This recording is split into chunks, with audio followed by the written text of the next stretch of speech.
Bueno, hoy estamos en un capítulo más en Historias que Inspiran en Medicina Estética. Yo soy Paola Espinosa, médica estética, y hoy tengo el honor de tener como invitado al doctor Fran Rosenhaus, médico, cirujano plástico y reconstructivo, líder de opinión en nuestro ámbito de medicina estética, maestro mío.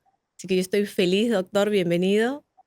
Muchísimas gracias por esta invitación, Pau, y de que puedas estar en contacto con tus oyentes. Gracias. Doctor, la idea de este canal estamos muy contentos de tenerlos y realmente fue como su disposición para esta oportunidad. Queremos conocerlo, quiero conocerlo. Usted es maestro mío, mentor. Amo siempre estar ayudándome y aconsejándome, pero yo lo conozco como una gran eminencia acá en medicina estética, pero quiero conocer cómo empezó. ¿Por qué estudió medicina? Punto. ¿Cómo llegó a ser médico? Cuénteme.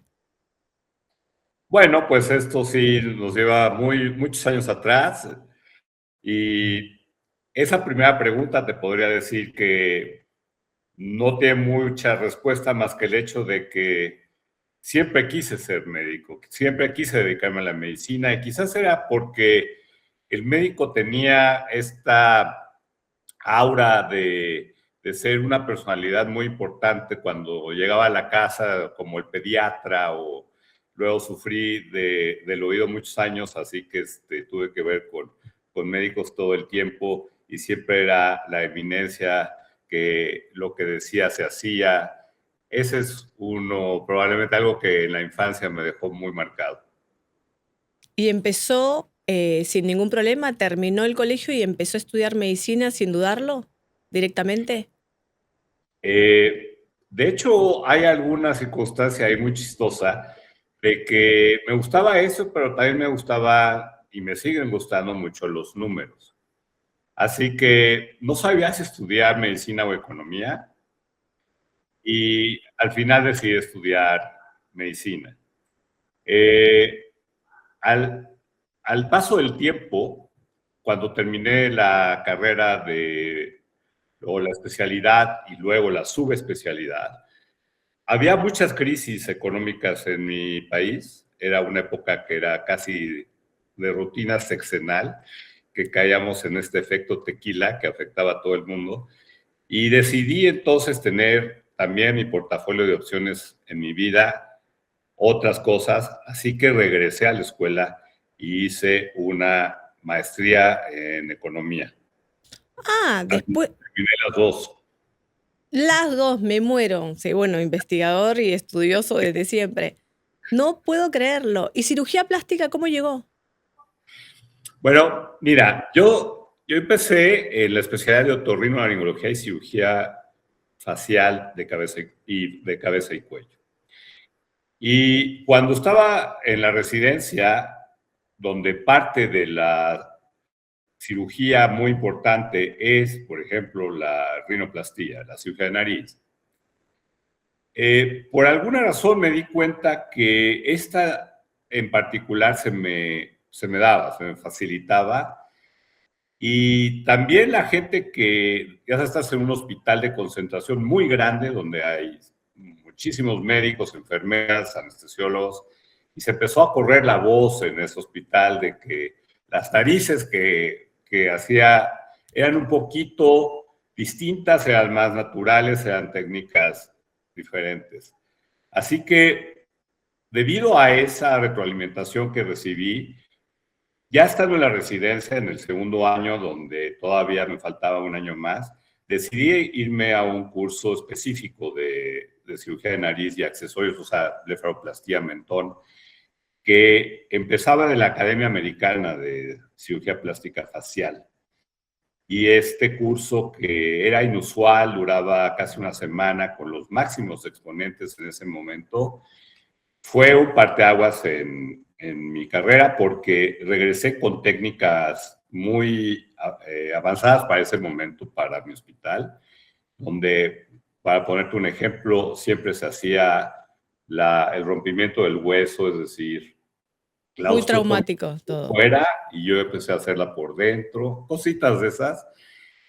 Y luego me pidieron en el hospital que me quedara de médico adscrito, cosa que era así como un gran honor porque como residente pues te piden que te vayas y hagas tu carrera por fuera, pero me pidieron que me quedara como médico de enseñanza para los residentes. Mm, Y es ahí donde de repente me di cuenta que tenía los siguientes 3 años ya llenos de cirugía estética o cirugía plástica, y pues por ahí me fui, decidí entonces hacerlo formal, hacer una subespecialidad dentro de la especialidad la hice en los Estados Unidos, así que uno de mis referentes en ese momento de esos cursos era dos médicos, el doctor Frank Kramer y el doctor Brennan en California, en Beverly Hills, muy famosos, eran los médicos de cirugía plástica en ese momento,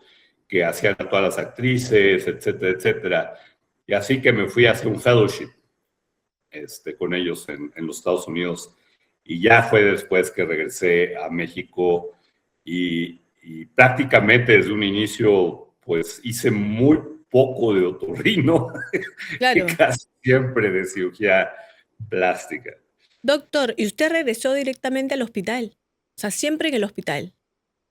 No, ya para entonces regresé a mi consultorio Eso, y eso es lo que quería saber. ¿Cómo es que poco a poco se fue abriendo su consultorio? ¿Cómo dio ese paso? entonces también eso es muy diferente al resto de los médicos que he tenido la fortuna o la oportunidad de hacer cosas out of the box, como dicen, fuera de la cajita tradicional. Y por mi antecedente que te dije de que también sabía economía y hice un plan de negocios para hacer y traer tecnología. Estás hablando de hace más de 30 años. Sí, me Entonces, imagino. yo siguiendo una tecnología que me llamó muchísimo la atención, que ni siquiera la leí en algo médico, sino en algo de negocios, que era lo que para ti hoy se te va a hacer normal, pero para esa época era inusual y realmente se me hizo que Innovador. tenía mucho futuro, que era la depilación con rayo láser. Una Es- tecnología que venía tratando de ser aprobada por la Food and Drug Administration de los Estados Unidos y que lo logra, y me voy a ver la tecnología a San Diego, la reviso, luego voy a otra fábrica en Boston que se llamaba Palomar, luego la compró Coherent y luego la compró Laser Industries, y estas ya más o menos las ubicas, que son estos líderes de máquinas. Y para traerlo hice este plan de negocios y me asocié con una personaje muy importante en México que era líder en imagen y tenía spas de día para ponerlos ahí. Se me hizo que esa tesis que hice de posgrado de economía se llama Medical Spa, y yo lo denominé como la asociación de procedimientos médicos dentro de un área de spa, Doctor, pero dentro de ahí un usted área lo vio como visión de inversionista. como visión de inversionista. Entonces Realmente, tuve apoyo económico de amigos y familiares y trajimos estas máquinas a México, y eran las primeras de Latinoamérica, y esto fue en 1996, sí. y es ahí como empiezo eran spas muy grandes. Ujú. Llegué a tener para poderme asociar, me pidieron que me quedara de director ejecutivo de los spas, y también tenían salones, tenían mucho de cosas. Para poder tenía yo 165 empleados. No, un montón. Doctor, ¿y ahí usted veía esa conexión con su rama de médico de cirugía plástica? ¿Cómo lo comenzó a Entonces incorporar? empezábamos a o sea, a hacer la depilación con rayo láser. Empezaba yo a tener un CO2 para reconocimiento facial, y aparecía la toxina botulínica en el panorama de nuestras actividades. Asimismo, un producto que, estando yo en Estados Unidos, lo había visto, que se llamaba colágeno, collagen, producido en una fábrica allá en San Diego, y me lo traía yo en la maleta. ¿Y cómo comenzó a conocerlo? ¿Cómo llegó a usted el tema de toxina botulínica que salió al mercado, comenzó a aparecer? ¿Cómo llegó a usted lo del colágeno? ¿Cómo? Porque lo que también me parece muy importante es cómo usted lo comenzó a incorporar en su vida teniendo esa base de cirugía plástica, ¿no? ¿Era reacio? ¿Estaba realmente convencido? ¿Estaba viendo como, bueno, vamos a ver qué me ofrecen? ¿Cómo fue el primer acercamiento de estas empresas a ofrecerles esto, por ejemplo? ¿Cómo lo tomó usted? Es muy buena pregunta, pero yo como director de una empresa que dedicada a toda la belleza, que eran salones de belleza, masajes faciales, todo lo que era Medical Spa, y además tenía mi consultorio médico anexado aquí. Pero como Tenía que hacer cirujano, pero como cirujano plástico, como cirujano ¿no? plástico. Usted estaba ahí con la Correcto, impronta de cirujano plástico. sí. Pero tenía que buscar estos procedimientos que fueran mínimamente invasivos, que era un concepto distinto, como era la depilación, como era el CO2. Es decir, estas pacientes que venían a otra cosa a este lugar podían accesarme, venirme a ver y se le podían hacer algunos procedimientos. Y entonces, por un lado, la toxina botulínica era terapéutica y entonces en la especialidad de otorrino se usaba en cuerdas vocales para... ¿Lo llegó a usar usted en cuerdas vocales? Lo llegué a usar en Ah, cuerdas sí. vocales. Y bueno, y toda esta idea empezaban en los Carothers en Vancouver a publicar lo que se hacía con las patas de gallo y esto pues era muy novedoso. Y luego Collagen lo vi usar en Beverly Hills y ahí fue donde me lo traje. Y solamente teníamos una jeringa con un producto para uso en un solo lugar. Y gracias a Dios que no tuve ninguna complicación. Duraba muy poquito tiempo los pacientes, sin embargo, en esa época estaban felices.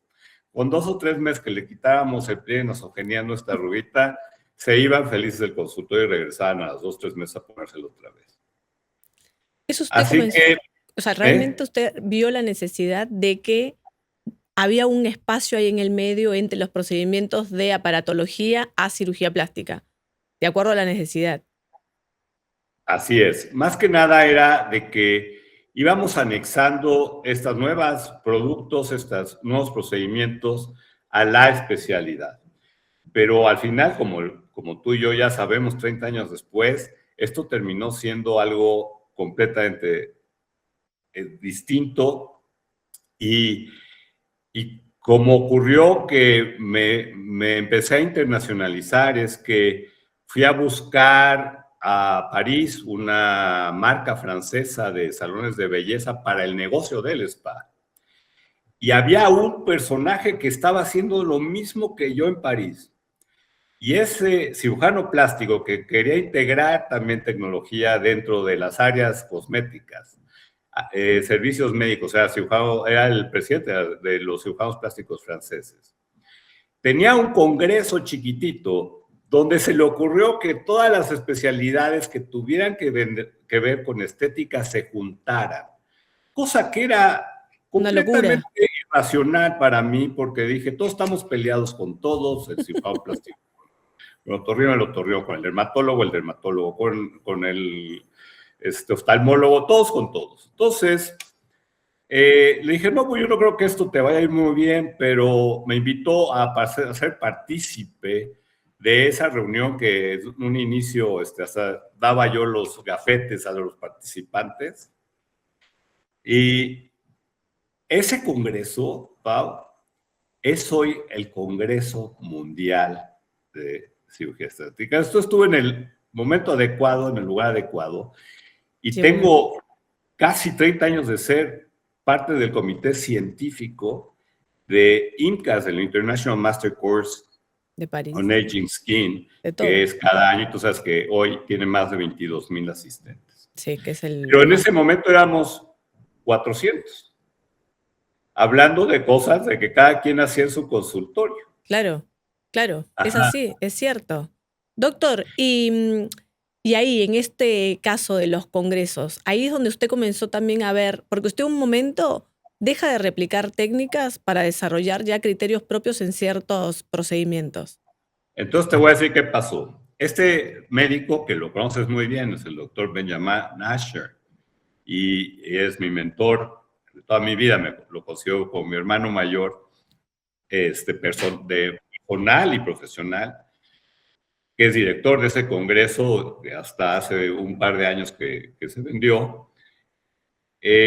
Me dejó como chamba particular, era ver y ubicar qué había de nuevo, porque nosotros rentábamos los espacios de stands a empresas nuevas que no sabíamos ni qué vendían. Ok. Entonces, mi chamba era, aparte de dar yo conferencias, era salirme, A caminar por el buscar. área comercial y ver qué era lo que estaba pasando, porque no teníamos idea de los productos o las tecnologías. Y un día me acerqué a un stand que tenía mucha gente y pregunté, ¿y qué es lo que venden acá? Y era una empresa sueca que se llamaba QMen y me dicen, bueno, nosotros traemos un producto que se llama ácido hialurónico. Y yo dije, no tengo la menor idea qué es. Pues mira, es para rellenar y lo estamos usando aquí en los pies nasogenianos. Y yo dije, ¿y cuánto dura? Pues como 6 meses. Y perfecto, porque yo traigo el colágeno que lo vengo usando y que me dura 2 meses. Y ahora tengo algo que voy a usar 6 meses, es natural, me lo vendieron así. Y otra vez me lo traje en la maleta Claro. al consultorio de México. Así que cuando apareció este producto que sigue siendo un gold standard mundial, que se llama Restylane, Restylane Classic, que era de QMed, empecé a usarlo en mi consultorio. Así que como ves, esto me fue agregando productos y técnicas. Pero tienes muchísima razón. El tema es que no había como tal tanta gente que hiciera esto. Y yo regresaba a la Ciudad de México y empezaba a tratar a mis pacientes, pero como cirujano, hacía cirugías y siempre me llamó mucho la atención la anatomía. Para mí la anatomía ha sido un magneto de interés intelectual durante todo este trayecto. Se me hace que es la base de lo que hago, es la base estructural y es la ciencia de la especialidad.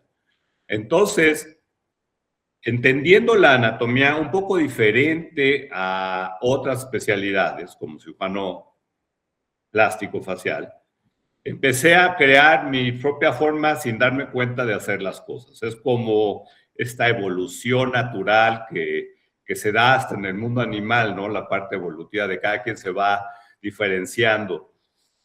Y para mi sorpresa, y eso sí fue el tema, es que cuando salí a platicar al INCAS o a otros congresos, lo que estaba haciendo en mi consultorio, yo pensé que era, te lo juro que pensaba que era pues, igual que los demás, así pensé, pero no tenía mucho contacto, por ejemplo, en México con nadie.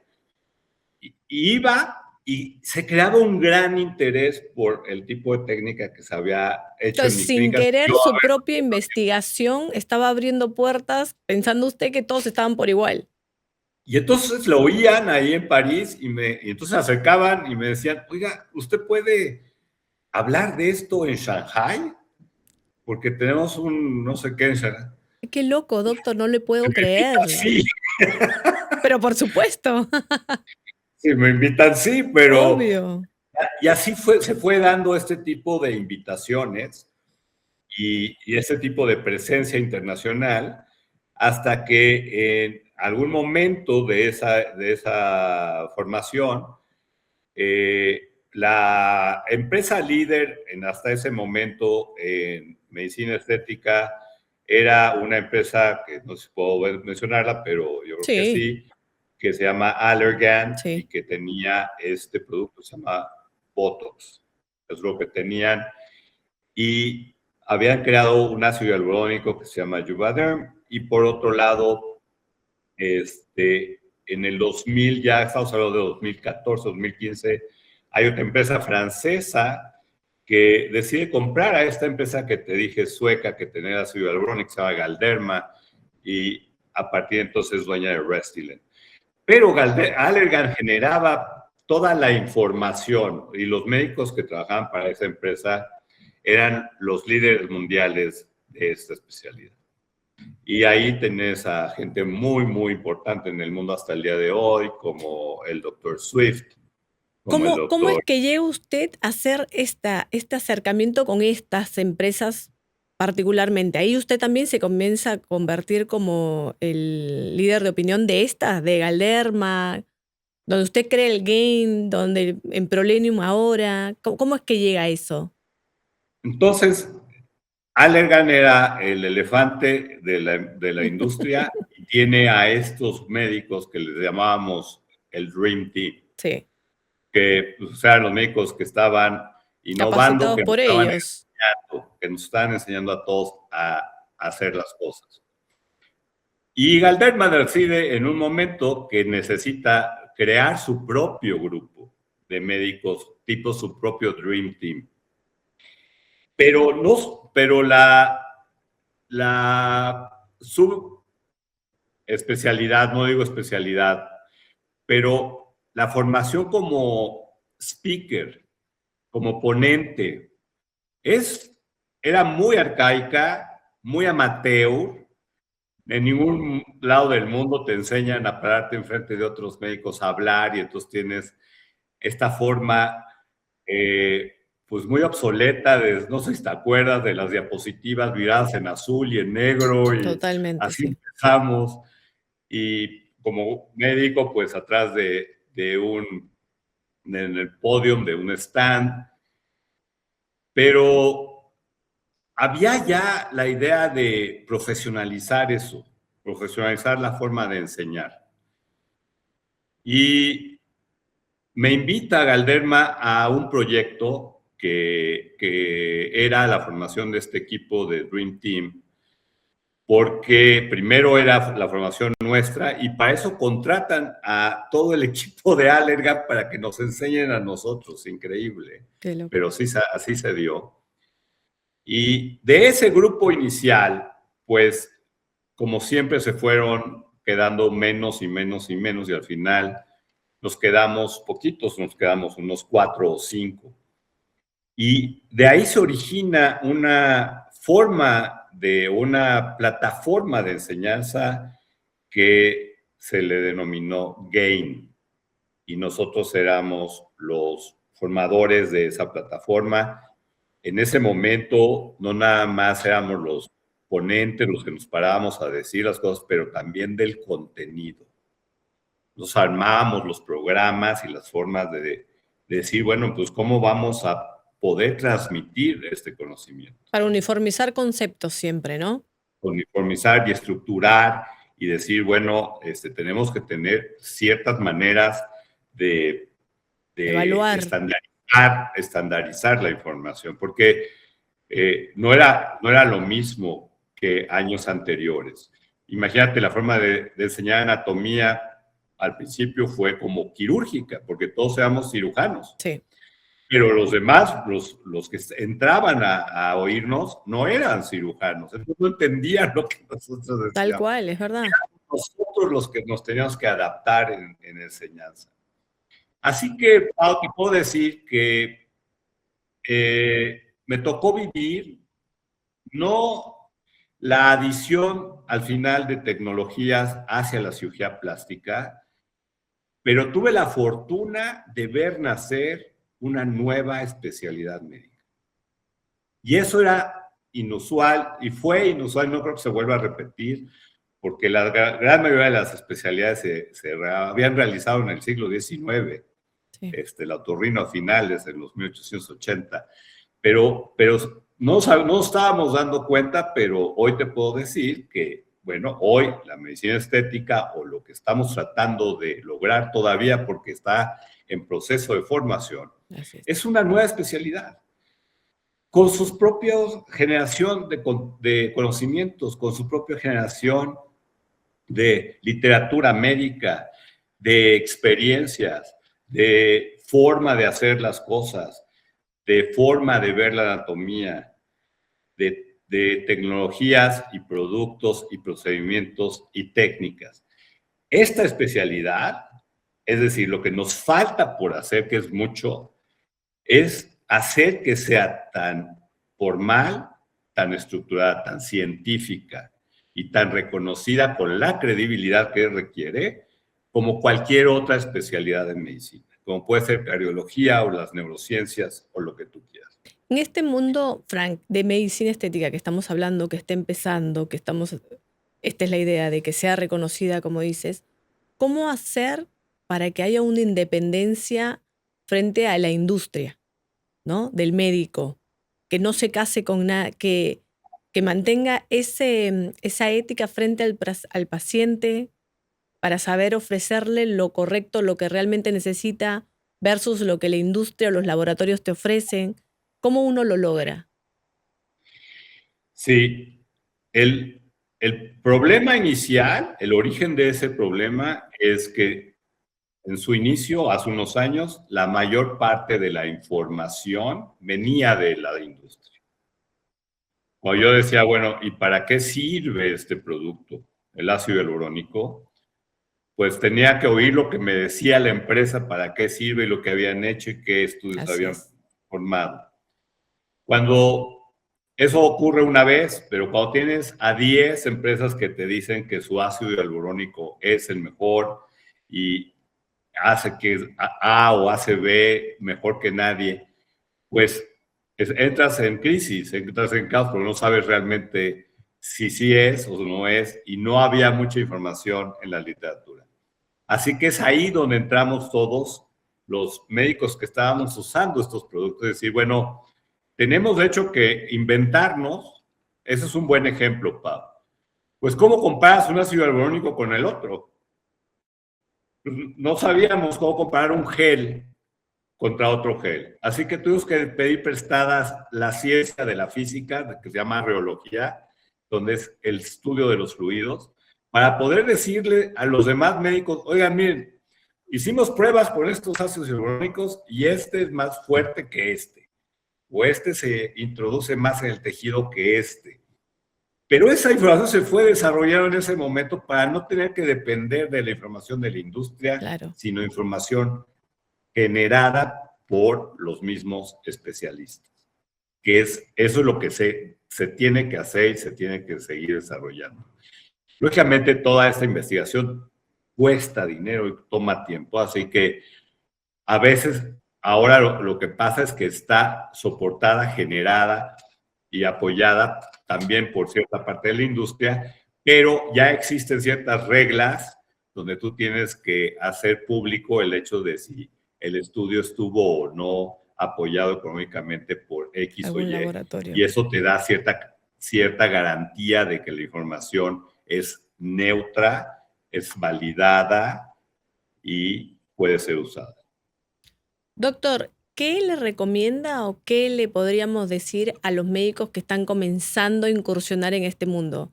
Hay muchos médicos que ya vienen con una base de una especialidad, que están conociendo el mundo de la medicina estética, de alguna forma los moviliza, quieren comenzar a incursionar. ¿Qué es lo que tienen que saber, capacitarse? ¿Qué es lo que usted les recomienda? ¿Qué errores puede haber visto usted a su inicio o ahora que ya los ve en gente que usted va capacitando? ¿Qué es lo que le puede aconsejar? Sí, yo creo que no hay duda, te lo remarco, que todos los problemas que se tienen en la especialidad se derivan de falta de una buena educación y entrenamiento médico. Pensar que vas a ser, saliendo de ser médico, ni siquiera hoy médico, porque hay un tema importantísimo, Pau, a nivel mundial, de que en ciertos países no hay una reglamentación de quién puede y quién no puede hacer esto, y entonces en los anglosajones prácticamente las enfermeras, las asistentes de los médicos, todos pueden inyectar. Dentistas es una nueva Eso es una nueva área que está entrando, pero siempre han entrado médicos, radiólogos, de todo. Sí. Entonces, como ves, no traen el bagaje educativo necesario, no traen los conocimientos para poder realizar la especialidad. Y es ahí donde se generan los problemas, las complicaciones y todo lo que estamos tratando de evitar. Así que si ese es el origen del problema, ahí está el germen. Pues para quitarlo necesitamos educar. Y educar es cambiar, pero educar es un proceso interminable, es largo. Esa curva de aprendizaje no debe de terminar nunca en la carrera de un médico. Yo siempre he dicho que si yo pensara en algún momento que ya sé lo que tengo que saber, es el momento de retirarme. Perfecto, sí, claro. Porque hoy hago todo distinto que lo que hacía, no hace 15 años, lo que hacía hace 3 años. Okay. Y lo sigo cambiando diariamente y lo sigo presentando en todos los foros que me dan oportunidad. Y es ahí donde la gente dice, bueno, esta nueva manera de hacer las cosas es más segura, es más eficiente, es más eficaz, es más sencilla, nos genera entonces mayor posibilidad de tener éxito, incluso en esta formación de marcaje de lo que es el inicio de esta especialidad, que es qué es la belleza, o sea, y cómo la definimos y cómo la recreamos, la restauramos, la presentamos. Desde ahí ya hay problemas. Sí, hay Entonces, cambios sí, claro, nos da una con el gran tiempo. oportunidad de enseñar. Y yo te diría que pues eso es lo que hago hoy y veo más necesidad que nunca. Hay un volumen de médicos enorme que está tratando de hacer esto. Estamos hablando a nivel mundial de cientos de miles. Solamente el programa GAIN menciona que está educando, está teniendo contacto, digamos, no sé qué tanto educando, pero que tengo contacto con 200,000 médicos al año. Cantidad. Sí, una locura. Eso es solamente una empresa. Entonces tú te puedes llevar los parámetros a hacerla extensiva al resto. Y pues a lo mejor, no sé, a lo mejor estamos hablando de que hay 1,000,000 de médicos que quieren inyectar y parece que es algo sencillo y parece que es algo lucrativo. Es muy atractiva la especialidad para la gran mayoría de estos médicos que están buscando qué hacer. Pero eso no quiere decir que realmente sea así de sencilla y que te permita hacer las cosas bien, seguras y sobre todo pensando en el paciente, no en ti, en nuestros pacientes. Es el único No fin. debemos de perder el foco que tenemos que estar centrados en nuestros pacientes, en darles, como digo, esa seguridad, porque la seguridad tiene que ser el core, la base, el estructural de todo lo que hacemos, seguridad. Y luego ya vemos cómo lo hacemos. Es verdad. Pero esa enseñanza es tardada, toma mucho tiempo y no se puede el médico permitir suspenderla.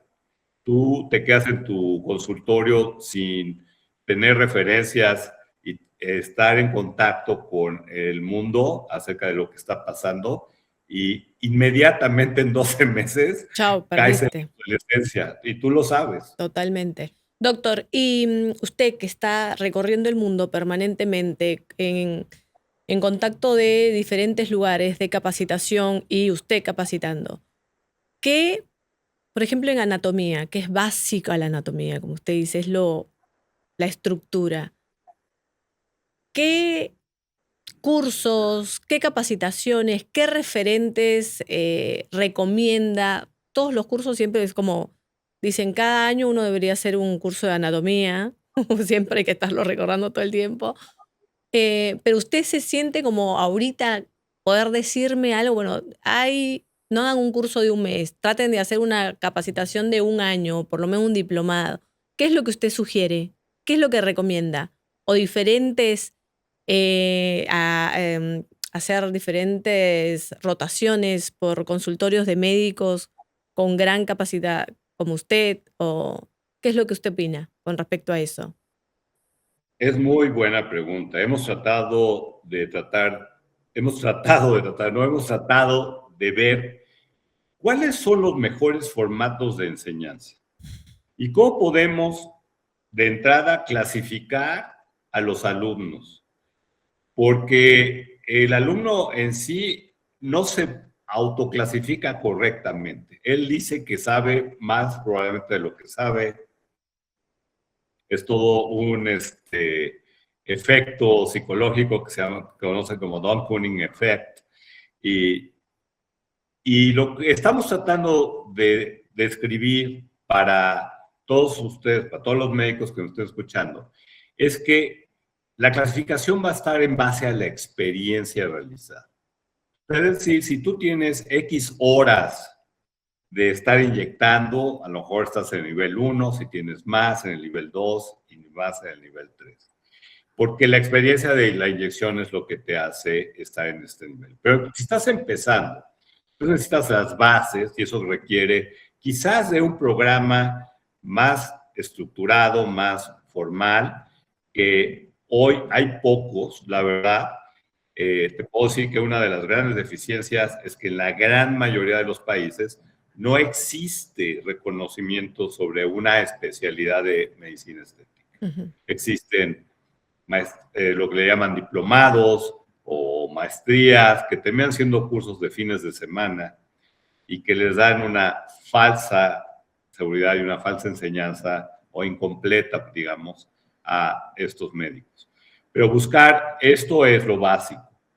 Y conforme vas adquiriendo conocimiento y experiencia, puedes ir entonces preseleccionando áreas donde tú tienes que tener más y más formación, especialmente en la anatomía. Y es ahí donde creo que para poder hacerte un criterio universal, general, que te sirva a ti, a cada uno de nosotros de manera independiente, tienes que oír de muchas gentes y tienes que escuchar muchas voces que sean reales, que sean creíbles, que sean validadas, que sean realmente científicas, ya hay muchos, y acudir, porque siempre hay que invertir en la educación, la mejor inversión que hay o sea, no, muchas veces se espera que si la empresa te manda al curso, entonces vas, y si no, no vas. No, bueno, yo jamás hice eso, jamás al principio de mis años hubo una empresa que me mandara a ningún lado, me O mandaba yo solito. fue inversión propia Sí, siempre. yo solito, el que quería aprender era yo, o sea, Exactamente, me claro. mandara o no me mandara. Y buscaba y iba y hacía ghosting, se hacía fellows y hacía lo que fuera. Y lo mismo ahora, por ejemplo, yo en particular, para gente que ya tiene cierta experiencia, tengo un formato que creo que es muy útil que se llama coaching. Porque los coaching, a diferencia de estar viendo a otra gente hacer las cosas, me permite verte hacer las cosas a ti. O sea, y eso es totalmente voltear, ¿no? Pero es que El eso es esquema. maravilloso, porque siento que cuando uno aprende, recién sale al consultorio a ponerlo en práctica y dices, oh, por Dios, ¿cómo era? No sé, esto era así. Que estar de la mano con alguien que te esté mirando y corrigiendo, vale oro eso. Sí, porque la mejor manera de aprender tiene que ser a través de la sensibilidad de la experiencia. Yo soy el rey del empirismo en la educación médica. Creo que tú tienes que agarrar la jeringa, creo que tú tienes que inyectar y a veces mi hands-on es literal hands-on, es decir, yo pongo la mano sobre la tuya para que o tú sobre la mía para que sientas lo mismo que yo estoy sintiendo y veas por qué estoy haciendo las cosas de la manera que estoy haciendo las cosas. Entonces, esa forma de enseñanza, pues sí, no se puede hacer de manera masiva, es una Claro. enseñanza muy privilegiada porque pues tiene que ser para poca gente porque toma Tiempo. tiempo, pero esa es, digamos, yo creo que la cúspide, ya que tienes las bases anatómicas y científicas y tienes cierta experiencia, de acudir conmigo o con alguien más que tenga este tipo de formatos muy personalizados, sería como la forma de pulir finalmente ya tu actividad profesional. Eso es súper, súper, súper importante, doctor. Me encanta porque hemos visto como grandes rasgos algo que usted todo su recorrido, toda su trayectoria me encanta, doctor. Muchas gracias. Yo le quiero preguntar algo, la última y ya lo libero, pues sé que tiene muchas cosas que hacer. Doctor, viéndose usted a futuro, ¿cómo es que quiere que lo recordemos? ¿Cómo es que quiere que lo veamos? Híjole, qué pregunta tan difícil. Ajá, pues simple y sencillamente, como legado, a mí me gustaría que toda esta gente que he podido entrenar en mi vida, que gracias a Dios he sido, digo, muy afortunado, que son muchas, especialmente en Latinoamérica, pero en otros países del mundo, si he logrado que logren ese cambio en su forma de hacer las cosas, que hagan que las hacen mejor y más seguras para los pacientes, ese es mi legado. El que el paciente salga realmente con este proceso de embellecimiento natural y que no haya sido deformado, ¿no? Como está pasando en muchos casos, Así es. que no hayamos dejado en él una huella estética, que es ahorita mi tema, tratar de que esa huella estética sea buena y, y que sea esa huella lo menos posible para este proceso natural de envejecimiento. Entonces, estos conceptos y estas formas y estas técnicas, si ayudan, van a ser mi legado en el momento que ya me toque retirarme de esta especialidad. No lo dudo, no lo dudo porque yo desde que lo conocí siento que marcó, sí puso su mano de conocimiento en mí, el cuestionamiento permanente, la forma de corregir muchas cosas. Doctor, le agradezco infinitamente el tiempo A ti. que me dedicó, que nos dedicó. Estamos en contacto. Muchísimas gracias, doctor. No, a ti por la invitación, a ti por esta oportunidad y yo creo que hoy con la tecnología dejar este tipo de información permanente para que la gente pueda oírla y luego hacer las adecuaciones en su vida profesional es muy útil, Pau. Estás haciendo un gran servicio y te felicito por tu programa. Gracias, doctor. Le mando un beso y un abrazo grande. Igualmente. Que pase unas lindas fiestas. Bye. Feliz año. Igualmente. Gracias por vernos en esta entrevista con el doctor Frank Rosenhaus en Historias que Inspiran en Medicina Estética. Soy Paola Espinosa y los espero en los siguientes episodios.